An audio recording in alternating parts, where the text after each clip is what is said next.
Hi, this is Angela G. from No Longer Lukewarm, and I'm blogging for Jesus.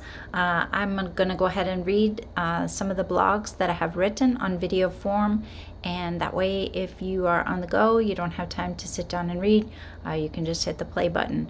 So the first one is called The Waves of God's Judgment and the Child of God. God's judgment is coming. Everyone who understands the Bible and knows God knows that his patience with sin, while long suffering, does run out. When judgment comes, it comes in waves. Watchmen have been warning, and those who hear from God directly have let the rest of us know. When the time comes to chastise the people, it won't be a one and done.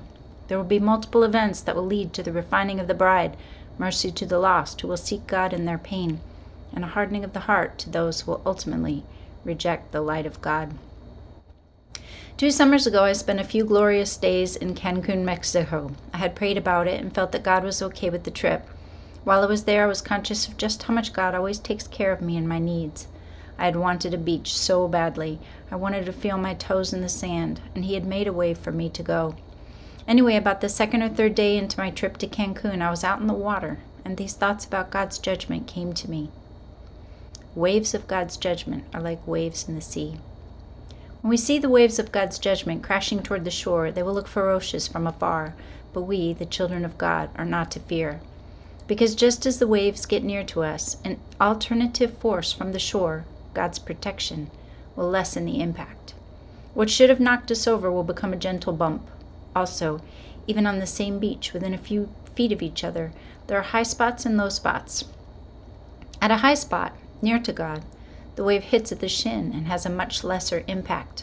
At a low spot, further from God, more invested in the world, the wave hits in the gut and can knock us over.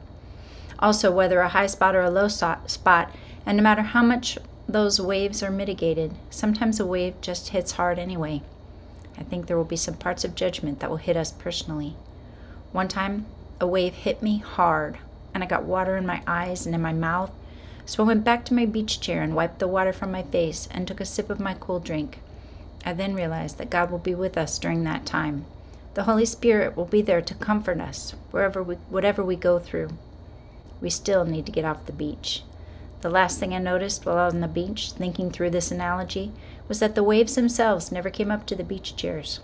In fact, some people never even got their feet wet, but were content on the shore.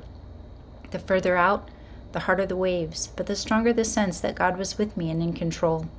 Very soon, some may be asked to get off their beach chairs, or out of their bunkers, and get into the water. Some will be asked to go further into the waves than they ever thought they would. But those are the people who will experience the glorious magnificence of a God who holds every drop of the crashing sea in his hands. Thank you.